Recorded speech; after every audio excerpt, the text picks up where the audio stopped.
Thanks so much, Jean, and thank you for the invitation. It's great to be here. I've always sort of imagined what ADM+S QT was, and now I know, and I can see you all here. I just also want to acknowledge that I am a guest on country, doubly so, being American, and pay my respect to the traditional owners and to elders past, present, and emerging. So, sort of as Jean said, I'm going to actually speak about current but sort of ending research project, I guess, which relates to platform economies and sub-Saharan Africa, which I think is something we don't talk about that much in a place we don't talk about that much in Australia, really. But so it seems very obvious, but I just want to. I don't mean this to sound condescending at all, but I just discovered that I kind of have to everywhere I go and talk about this. Just remind us all that Africa's vast. It's just vast continent, like 54, depending on who you count, nation states, like 1 billion people, probably more, right? And of course, like everywhere, it's extremely heterogeneous populations, even in one small region. So today I'm going to speak specifically about that current research, and also I'm going to raise questions about two seemingly unrelated things. So seemingly unrelated, one is digital infrastructure, is the title there.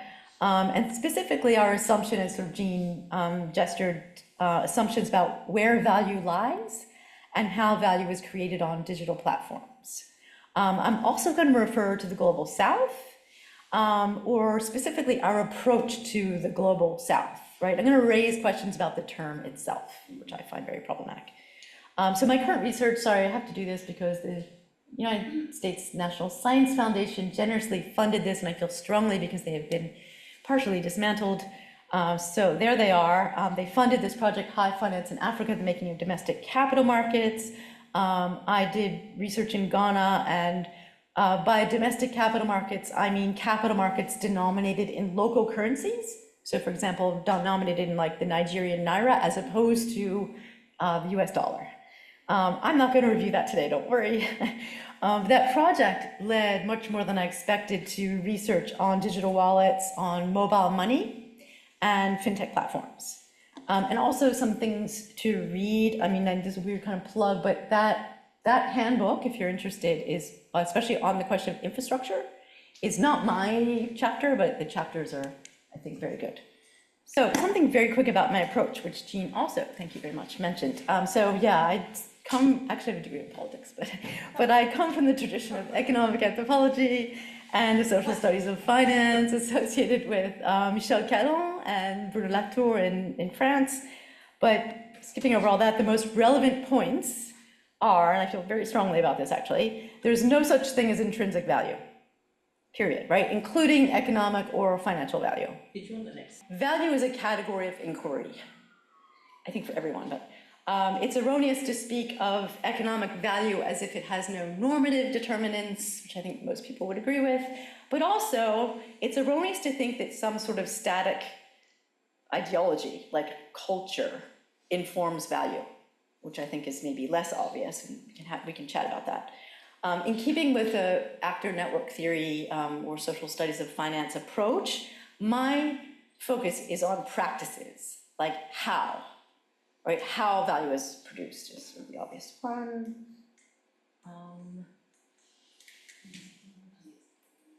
Sorry. Okay. So also in keeping with the social studies of finance, my focus is on the socio-technical interface. And I'm really, really focused on what is produced in that through that interface, right? So for example, what is produced? Specific forms of agency, forms of value, as I keep saying, but also like knowledge practices. The books on the slide, I think, are do the beautiful job of making those points. And have given rise to, again, infrastructure studies. So referring back to that Cambridge handbook. So actually, no, I'm not going to go ahead yet. So given that approach, just to make sure I get this clear, my research does not focus on end user experience. Right? But there's a lot of good work that does that. I don't do that, right? I don't study how technology impacts social life. I'm interested, again, how financial value is generated by kind of like what I like to think of as a nexus of mobile telecommunication operators, right? Did you say telcos or telecoms? Telcos. Mobile money issuers and commercial banks, this kind of nexus, right? I study fintech, and there's a vast literature on fintech that relates to financial inclusion, like probably most of it. I have a slightly different focus, right? And my focus is on how value is generated in the first place, right? That is by these emerging financial infrastructures. So what I learned doing this research relates to my long-standing concern to amplify non-European and non-North American categories of knowledge. I don't know how Australia feels where it sits in that, but this is really important, actually. This has implications for our manner of thinking Africa as part of the Global South. And ultimately, I want to suggest that we work very hard to displace that distinction between the Global North and the Global South, which I will hopefully explain. So the idea is that people are still subject to things like credit scoring, credit rating, I think we see in Australia, which renders their unbanked lives legible to financial markets, right? So their daily practices are therefore structured by the entailments of financial logics, right? The financialization of everyday life is that sort of second literature. And the third is, and trust me, I've been through all these, is financial inclusion involves incorporation into global capital markets. This literature tends to focus on like the commercial banking sector, the global development agencies, development banks, private capital, like private equity and more venture capital. And it illustrates the expansion of certain financial markets and practices into the national realm. So, given those three, so my comment today, even though they refer to the countries of sub-Saharan Africa, it's worth noting how this question of financial inclusion is portrayed on a global scale. This is the World Bank Global Findex Database Report. This one's 2021. I do have more recent stuff, which I'll talk about, but this is shame. Obviously, this is an interactive graph, so sorry, but the point is that financial inclusion is represented in terms of bank account ownership here, just bank account ownership. And we should note, this refers to accounts at regulated institutions, right? So commercial banks, but also microfinance institutions, which are regulated, right? So you can't really see this that well, but well, maybe you can. Kenya is higher on the scale, this surprised me when I saw it, than Turkey, Colombia, Argentina, and Saudi Arabia. Like, I was blown away by that. And Kenya is almost equivalent on the scale to India, which just really blew me away. So there's no updated version of this data, but the last Findex report, which just came out, this is 2025, this is the use of e-money accounts for savings, people using e-money accounts for savings. Sub-Saharan Africa is in brown, and it's just under East Asia and the Pacific. Also, I found surprising. Use of accounts for borrowing, Sub-Saharan Africa tops the chart, just above South Asia. So one caveat, and I'm not going to dive into this data even on my personal time, like at home, but the fine print says excluding high income. I have no idea what that means. So, you know, who knows? But lastly, if we look at just mobile money accounts, which I'm going to speak about today, in Sub-Saharan Africa, mobile money accounts are the primary formal method of saving. So not commercial, they're not saving in commercial bank accounts, they're saving on their digital wallets. So the point is that financial inclusion is explained by the World Bank in terms of the expansion of digital wallets and microlending. Sorry, now I'm getting lost in these slides because, oh my God. Sorry.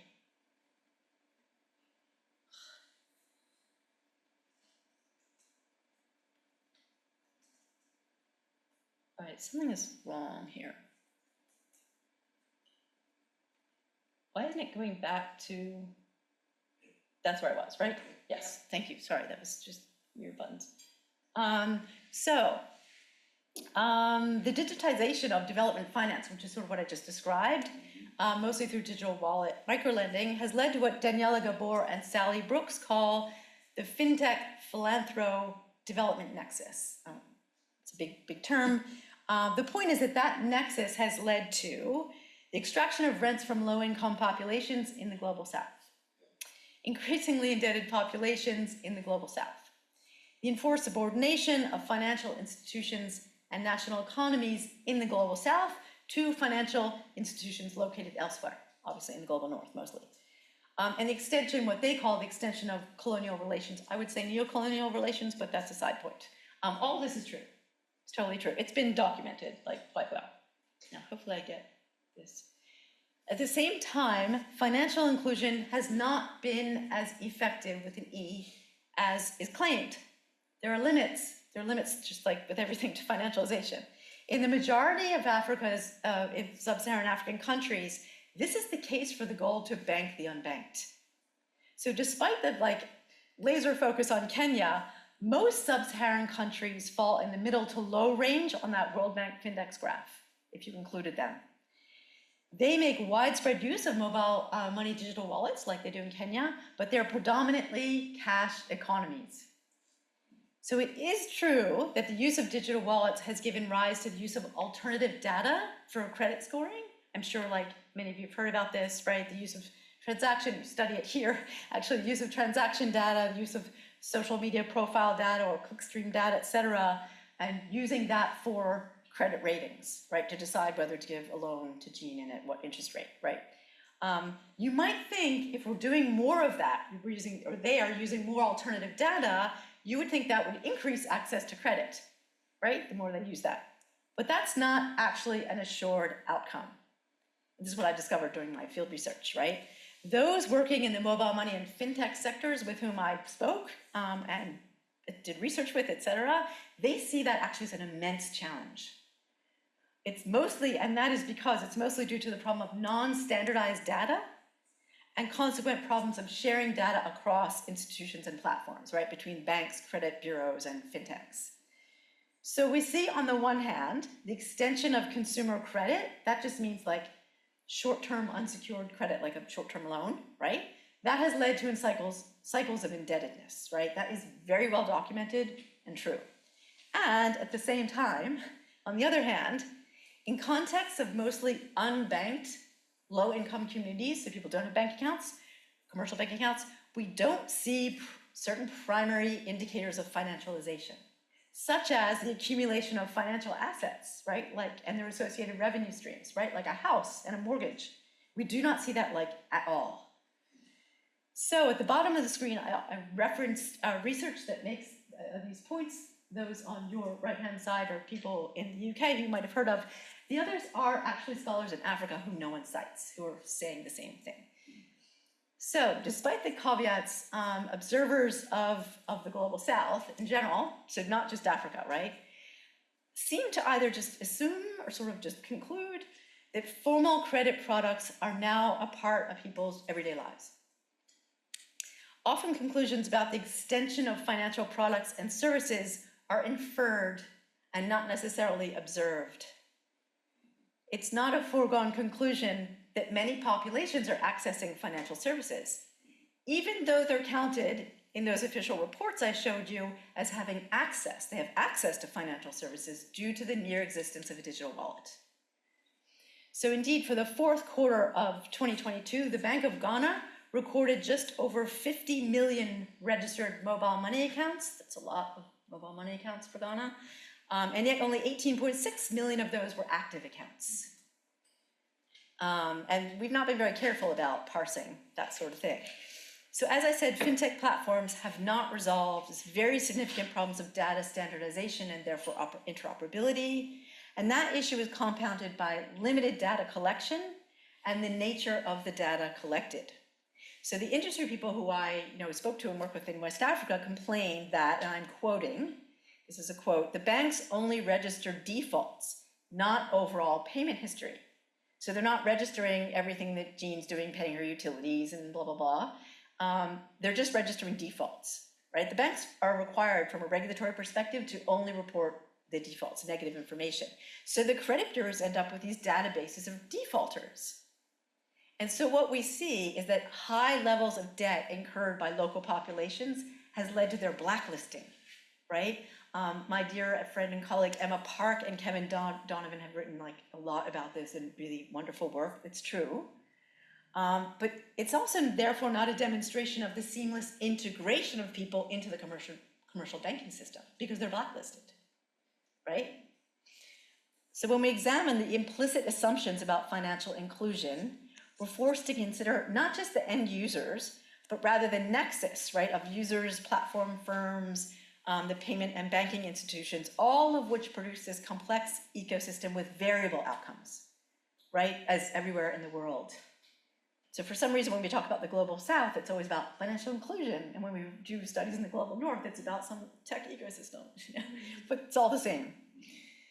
So the problem arises, and this is sort of what I said in the introduction, as we focus on financialization as kind of this great big wave that washes over the Global South, we posit this place as sort of this endpoint that's like a blank slate and devoid of any agency. And I just should remind, for those of us in the room who are old enough to remember, which is probably me and you, the critique of dependency theory, going back to the 1980s, which sought to reinstate the role of local actors' intentional and self-reflexive agency. These people can think about what's happening to them, right? And know how to do things. So also the financialization wave metaphor fails to account for reverse flows, which is really interesting. So for example, the transfer of innovations in payment systems, like online payment systems, platforms, fintech, from regions like Africa, or relevant to some work of others, or in East and South Asia, to other regions. So if I can get to the right slide. Case in point, mobile money was developed in Africa and is now a significant financial instrument across Latin America and Central Europe, which is what this visualizes. And M-Pesa, this is a Kenyan, very famous Kenyan mobile money digital wallet, has expanded across Africa, including like Egypt, North Africa, and recently in 2023 announced its entry into markets beyond Africa, specifically in Europe and North America. So I just want to remind us of, if you remember, Facebook attempted to launch a global digital means of payment, Libra. This was sort of the beginning of the pandemic. And it failed. The American regulators shut that down like in a nanosecond. But its aim was to capture the global remittance market. And Facebook was very explicit about it. It's like this global remittance market is projected to reach 3 trillion by 2030. Some people say 5 trillion. I've seen lots of numbers. But they wanted to capture the global remittance market based on their platform, which I think is what Elon Musk wanted to do with Twitter. But this is exactly what M-Pesa is going to service. So you can critique M-Pesa's extension into other regions or other markets, right? You can critique it because it's focused on gaining international investors, like venture capital, and generating shareholder value, right? That's true.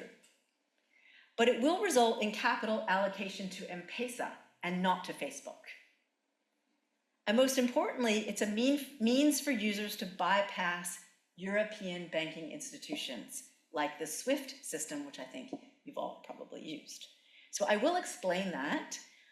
The point right now, though, is that the value of these financial service infrastructures and the instances of innovation transfer from sub-Saharan Africa outward, both of these are obscured by references to a wave of financialization and this absolute obsession with financial inclusion. So in my view, our focus on this great wave, from the Global North to the Global South, distracts us from some of the operational aspects of socio-technical devices, which illustrate how value creation is achieved and how it sometimes fails. So most research on financial technologies like fintech or even big tech, right, focus on value extraction. If we're focused on value extraction, we're assuming the value is already there. It just needs to be extracted.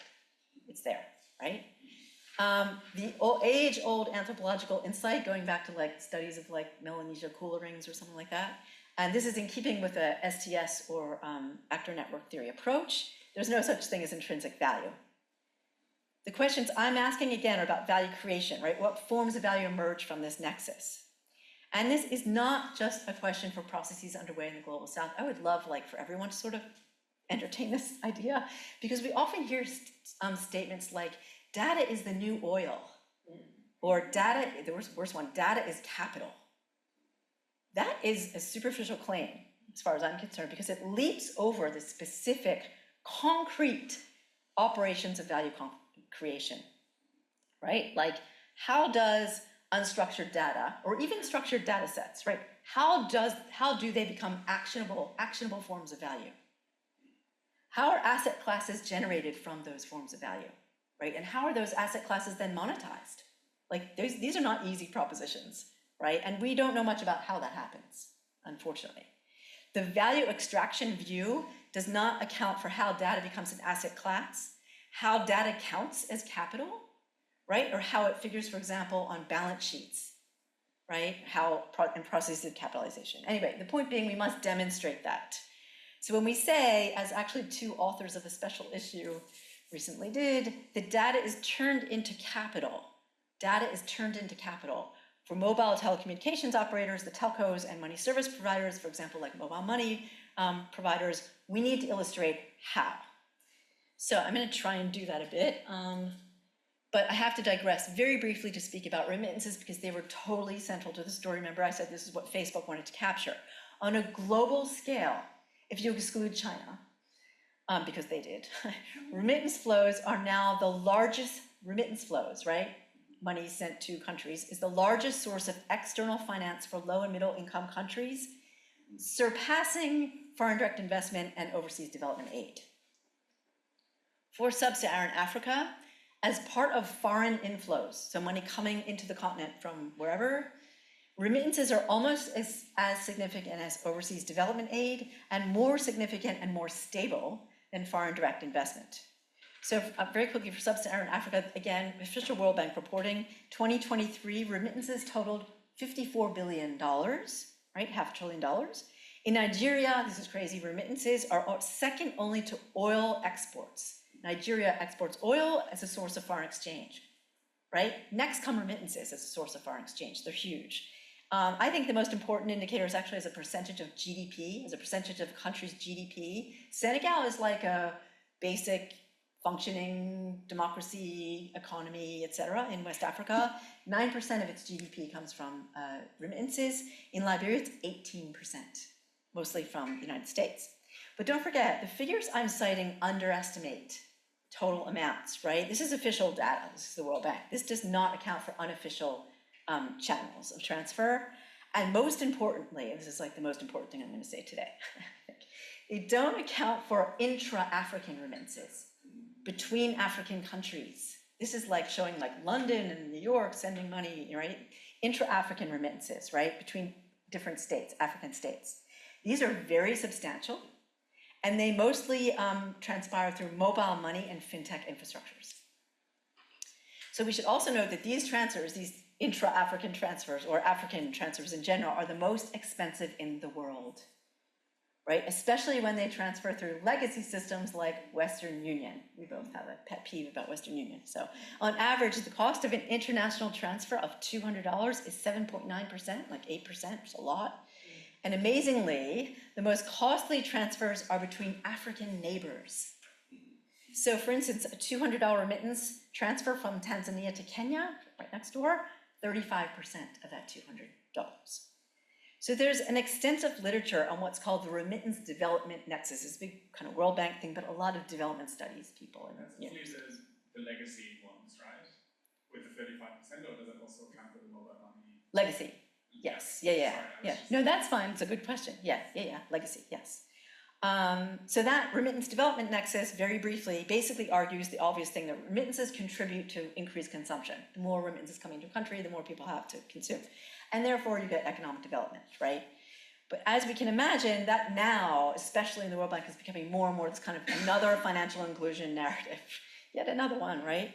But there's another angle on remittances. And this is sort of what came out of my research. I did not know. And this angle relates to mobile money and the digital wallet infrastructure. And it's especially what's known in commercial banking as the float, like something that's floating. So when I went to Africa, I had never heard of the float, ever, right? So this is really something I learned. I want to note some specifics about the African context, and that is the central role of the telcos. Central role, so not in sort of the fintech space, as you say. So not the banks, which would be Europe, and not big tech, which would be the US. So because mobile network operators, right, the telcos, like Telstra, right, the equivalent in Nigeria, for example, they don't have banking licenses, right, they're telcos. So what they do is they create, let's say I'm a telco, create a subsidiary, And that subsidiary can issue mobile money, and it can provide money transfer services, right? So for example, the big telco in Nigeria is MTN. They have a subsidiary called Momo in Africa's mobile money, Momo Payment Service. It's a subsidiary, right? So don't forget, these subsidiaries don't have banking licenses, right? They're not banks, right? So they can't take deposits. You can't go deposit your money to them, right? They are non-bank subsidiaries. And what they do is they pool the e-money, right, from all the digital wallets. So let's say I'm the subsidiary of the Telstra thing, right? I don't have a banking license. You can't deposit money with me. I have a license to do payments, right? You all have digital wallets. What I do is your digital wallet, they're all topped up to some e-value. I take the equivalent in fiat currency, in Nigerian naira, right, or like Aussie dollar, and I put that in a commercial bank in a trust. And that trust in the bank earns interest that then the telco benefits from, right? And to give a sense of scale, the mobile money float value in Ghana alone just in April 2023 was over $1 billion. Just the float on these e-wallets. It's also important to note, and there's a lot of confusion around this, is that mobile money is a money transfer tool. Just a money transfer tool. It's not a digital form of currency, right? It's definitely not a national currency. That would be a central bank digital currency, right? Issued by the central bank. It's not those, right? This is about payment systems more than it is about money. This is about payment systems, not so much about money. E-money is best thought of as a payment instrument. And I think that would be really interesting to do some common studies around East Asia, South Asia, to think about, research on payment systems, not so much on money. The IMF defines e-money as a payment instrument whereby monetary value is electronically stored on a physical device or remotely at a server, which represents a claim on the issuer. Don't worry about that part. So for example, prepaid cards count PayPal because value is electronically stored on a server. So remember, I'm interested in how value is created, right, or generated, because I'm very wary of the notion that pre-existing value is merely extracted. And it's wrong to say data is capital. So this is a massive simplification, right? Sorry, this is from this book called Mobile Service Innovation. It's a book that the real thing is this long, but the revenue streams on the value chain include, embarrassingly simplified here, the remittance center, so the location where the money is received, they get a percentage, they get a fee, right? The mobile operator, the telco, benefits from increased SMS traffic, reduced churn rate because customers' cell numbers are linked to the e-mobile number, e-money number, and charges per transaction. The bank potentially generates revenue by banking the unbanked. So for example, if Jean, sorry to keep using you as an example here, Jean is using she's getting remittances from some family member in London, right? The bank potentially would bring Jean, and then suddenly she needs a loan. Suddenly she's integrated through the digital wallet to a banking system. Maybe she'll take the loan through the banking system as opposed to going to her uncle to get the loan, right? So that's the idea, is that it is like a gateway to banking the unbanked. But to quote, and now I'm quoting the industry, if enough money is captured from remittances, the float and interest provide an additional benefit to the financial institutions. So I had never heard of the float in my life. And actually what I discovered in the research, it's not just an additional benefit, it's the primary benefit, is the float, right? So this isn't really about banking the unbanked. This is about generating the float. Mobile wallet transactions, which include, don't forget, international and intra-African, between African states transfers, create significant cash flow for the commercial banks. So, sorry, I'm losing my voice here. We have two scenarios. On the one hand, you have a telco digital wallet system and fintech platforms, and they enroll low-income residents into microcredit products and participate in financialization. And we can say, which is true, that it's predatory because the goal is to bring the unbanked into the consumer loan market. There is an enormous academic literature on this, just like, and it could fill this building, right? A lot, right? That's what most research concludes. On the other hand, telco digital wallet system and the fintech platforms generate the float. And this is what STS scholars call a boundary object. It's a really interesting thing. You can learn a lot by studying it, right? So what is the float? I think it's kind of best to think about the float as like a mobile money, fiat money. When I say fiat money, that's like Aussie dollar, right? Or US dollar, right? Or Nigerian naira. So it's like the mobile money, fiat money interface, right? And so transactions from these on these non-bank, right? The subsidiary is not a bank, right? It's a non-bank financial service provider platform, right? It generates a liquidity pool. And these liquidity pools are known in the banking industry as the float. Every bank here has a float from deposits and withdrawals, which we won't get into. I learned that. But anyway, so it's a liquidity pool, and liquidity pools are a means to go from one type of asset to another type of asset. Liquidity refers to conversion. I know it sounds like liquid, like a big swimming pool or something like that, right? I still have that in my head, but actually liquidity really means the ability to convert an asset to cash. It doesn't refer to the cash per se, right? So for example, from Bitcoin to Nigerian Naira or Bitcoin to Aussie dollar, right? Those are two different asset classes. That's what it refers to, right? So basically from e-value to fiat money.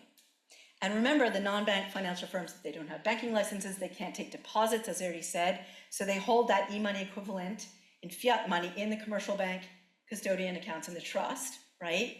And the requirement to hold the float in a commercial bank means that the fintech becomes integrated into the financial institutions, right? Into the existing commercial banking institutions. Banks earn interest on that float, which means they do not see the fintechs as unwelcome disruptors, which is what I assumed when I went there. I was like, oh my God, all this disruption's happening and the banks are gonna go under, and like, no, right? So most importantly, the float is increasingly seen as a means to alleviate the cost of non-convertible currency regimes. So non-convertible currencies mostly exist in the former colonies. Note that. So what are non-convertible currencies? I'm going to do this really fast, don't worry.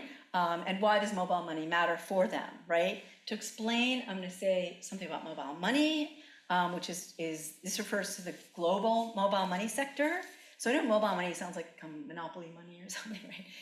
But the value of transactions, this is just for 2022, this has gone up, totaled 1.26 trillion US dollars, 2022. In sub-Saharan Africa, mobile money platforms, fintech firms, and those non-bank payment service providers are the overwhelming service of choice for payments and money transfer operations for everybody, right? This is true for both international and for those intra-African transactions. So the scale of this should not be underestimated. The continent hosts 763 million registered mobile money accounts, right, of 1.6 billion global.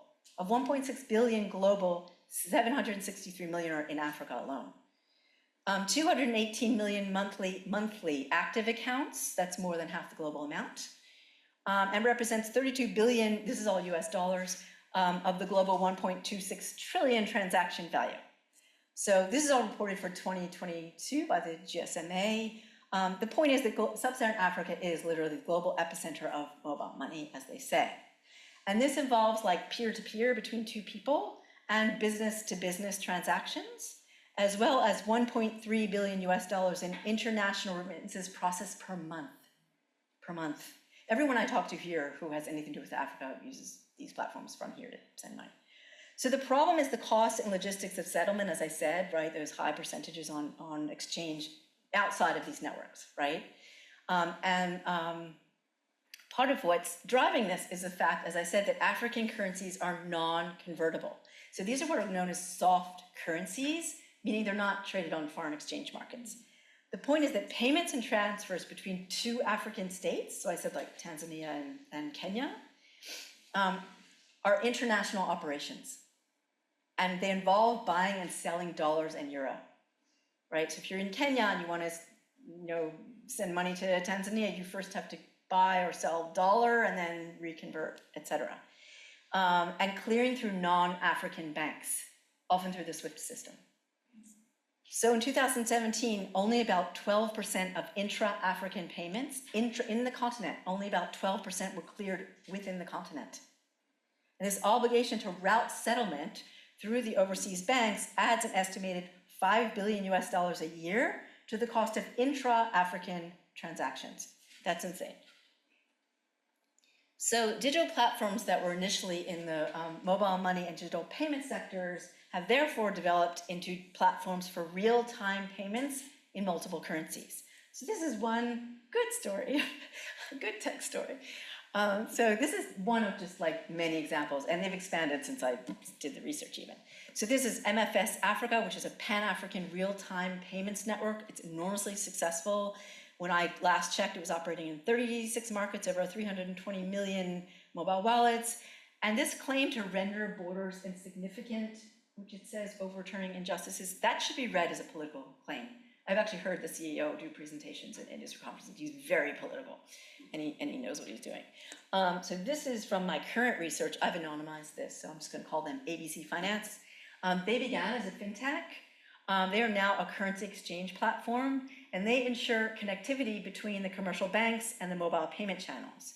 They claim to be, I don't know if this is true, but they claim to be the first digital exchange to do digital currency to African currency conversions and digital currency to mobile money.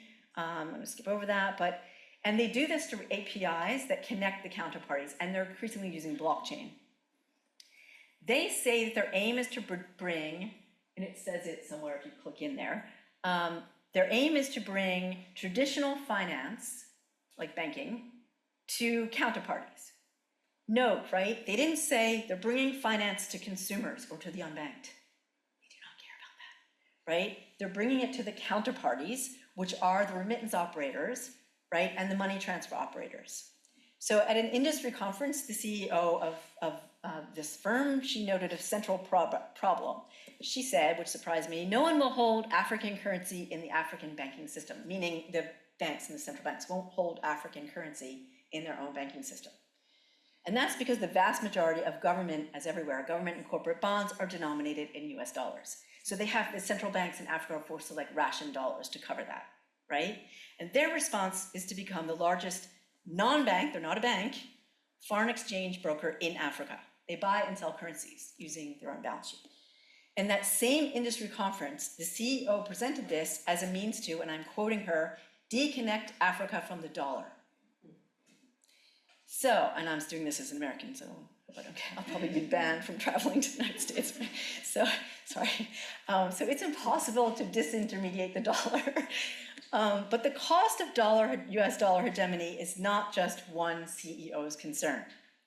I cannot share the multiple and collective views. I did a lot of industry conferences during this research.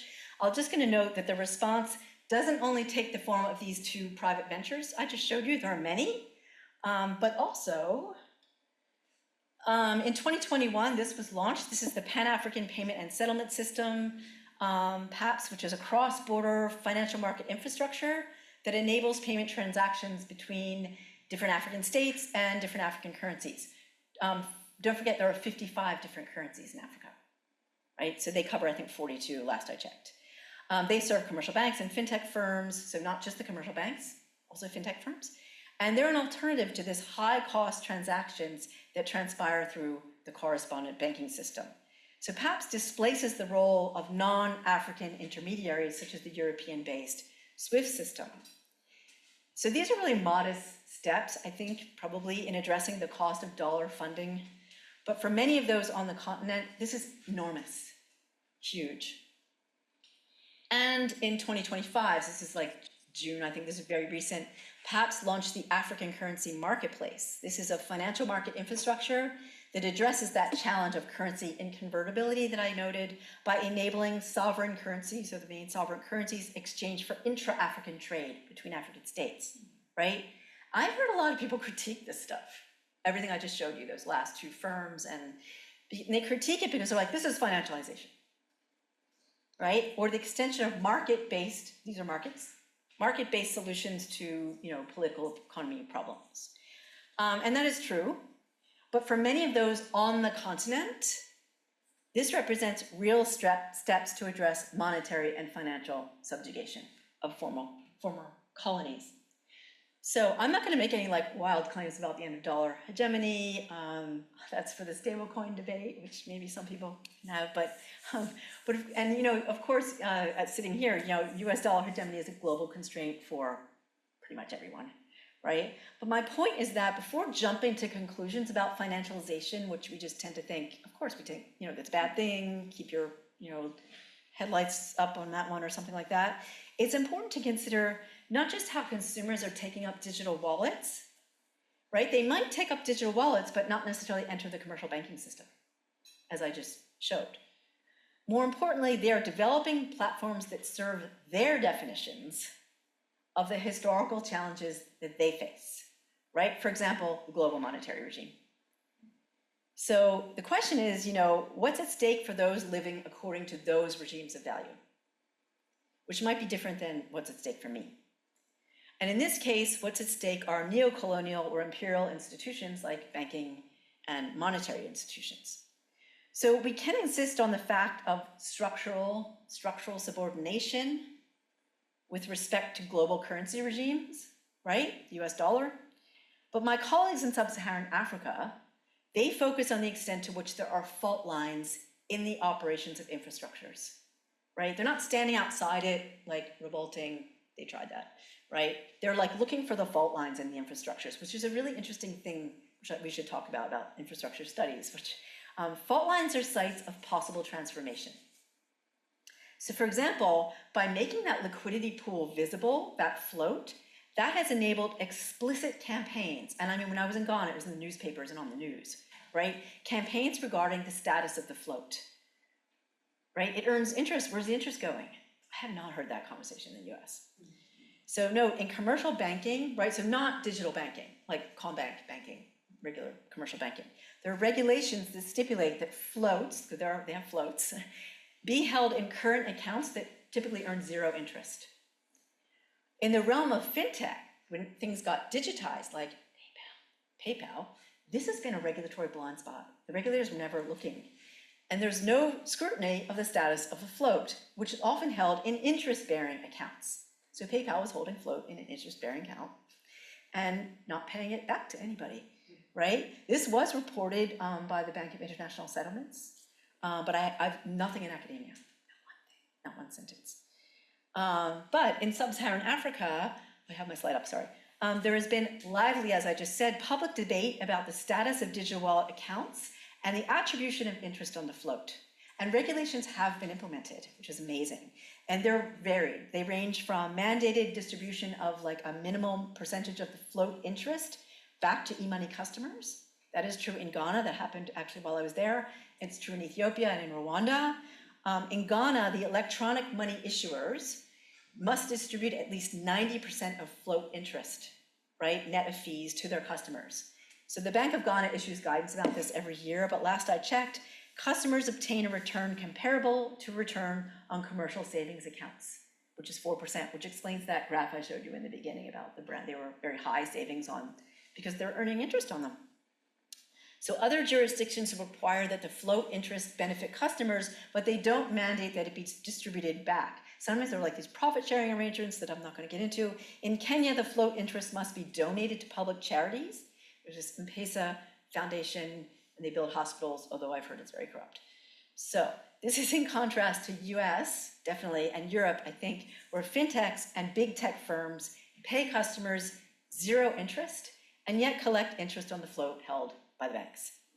And we should note that the most common approach is to prohibit interest payments to customers because the e-money issuers are not licensed banks, right? And digital wallet accounts can't be treated as savings accounts. That's why in Europe they can't pay you interest. In Australia, actually, I looked, e-money is classified as a payments instrument, which I think it is, and that therefore prohibits interest payments because digital wallet accounts can't be treated as deposit accounts. So we're getting into banking stuff. But the question I have is, as digitization advances, right, and more people have their money on platforms, is the distinction between payment instruments and current accounts, like your banking deposit thing, is that relevant? Like, should we be holding the regulations separate? I don't know. I'm not a banker, but yeah. But it's interesting that that question is more visible and debated in sub-Saharan Africa than it is here or in the US. So I'm going to conclude. I know what I presented seems very technical, but these are the operations of value production. And I'm not a banker, so if I could learn it, others can too. And I insist on them to counter the assumption that financialization has a particular unidirectional logic, right? The fintech platforms don't necessarily bank the unbanked. That's totally overstated. They create forms of value that both bolster existing financial institutions. The banks hold the float, they're totally benefiting from that, and create new forms of intermediation.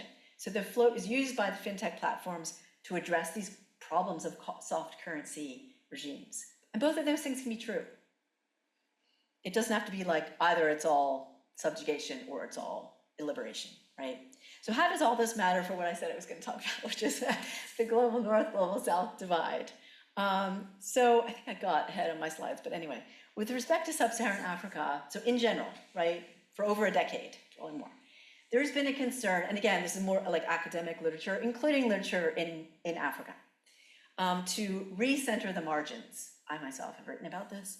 And the idea of recentering the margins is to make what we take to be marginal or peripheral, like everything in the Global South, make it the center, make it the standard, right? Even epistemologically speaking, right? So ways of knowing in knowledge forms, right? And this is a really important commitment, and I've actually spent like decades of my life thinking about it and hopefully contributing to it a little bit. But we just need to ensure, myself included, that decentering doesn't mean displacing one Euro-American theoretical debate with another Euro-American theoretical debate, right? And it's really hard to do that. It's actually really hard. I struggle with it. So we should remember that the distinction global north, global south comes from this Brandt line named after Willy Brandt, who was at the United Nations. This is 1980. The rich north and the poor south. Somehow Australia gets a little thing around it. So of course, in the early 1990s, post-colonial studies scholars revised that distinction, noting that the global south is a metaphor, right? It's not a geographical location. They took issue with this visualization. So we can put New York, Johannesburg, Mumbai, London, Sao Paulo, Jakarta, Shanghai, you can come up with other places. We can put them all on the same plane because they all include global norths and global souths, all of them. Every place includes a global north and a global south. Maybe not, I don't know, someplace, but I can't think of one. But we ignore that important point when we refer to things like emerging markets or developing countries in our references to the global south. We thereby participate in a developmentalist paradigm that has been critiqued since at least the 1980s, 90s, let's say. In my view, when we refer to this global north, global south distinction, we start with a power differential, which you can see, and then we just keep showing how that differential is performed. We just keep saying, that's a problem, that's a problem, that's a problem, right? So we constantly re-instantiate and reconfirm these marginal spaces as just that, as marginal and residual, right? We continually remap developmentalist theory, even though it's been critiqued since the 1980s. So we have claims, especially in the last decade, I think they're sort of fading, but to decolonize our thinking, our concepts, right? But then we engage in this exercise of remapping that reinscribes people of the South into the logics of dependency where they figure as endpoints, which is why I started by saying I take issue with that financialization even as an idea, but that like wave metaphor. So, sorry, as an experiment, it's a total experiment, but I like experiments, we can make a list.